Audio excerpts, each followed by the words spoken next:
Before Kenya won independence, before flag-raising ceremonies and national anthems, there was a war the British tried to erase. It was a war fought not by armies, but by farmers, by workers, by mothers and young men who had nothing to lose. It was called the Mau Mau Uprising. The British called them terrorists. History calls them what they are: freedom fighters.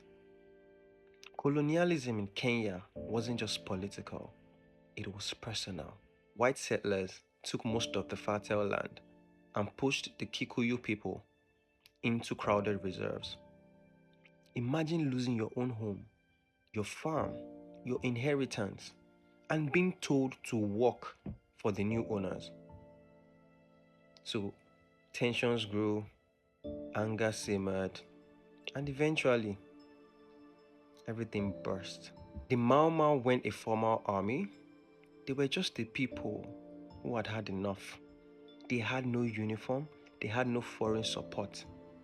All they had was unity.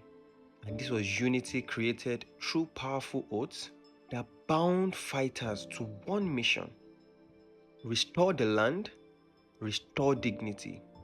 They retreated into the forest and they went to train. They trained for battle. They fought in the shadows. And in response, Britain launched the harshest counterinsurgency campaigns in history: detention camps, torture, collective punishment. Entire villages were fenced like prisons. But the resistance did not die. The people were determined. We are going to be free, whether you like it or not. And so by the late 1950s, news of the brutal crackdown started reaching the world. Journalists exposed to torture, human rights activists protested, even members of the British Parliament questioned the cruelty. Imagine being so cruel, your own people were like, Abba, this is too much. And under all that pressure, one truth was impossible to hide: the empire was fighting to defend an injustice. The Mau Mau had forced Britain to confront itself. Kenya didn't win independence because Britain had a change of heart. Get it? Nobody is going to free you. Nobody is going to release you because they heard, out of the goodwill of their hearts. And Africans need to realize this. In different countries in Africa, we have powers that be just taking territory. It's not going to happen because they have a change of heart for them to leave. We have to make them leave. Kenya did not win independence because Britain had a change of heart. Kenya won because ordinary people like you and I, cooks, farmers, mechanics, students, chose courage over fear. The Mau Mau Uprising dismantled a myth that African people would accept oppression quietly. It showed the world that when dignity is taken, resistance is inevitable. Kenya's freedom was not given, it was fought for.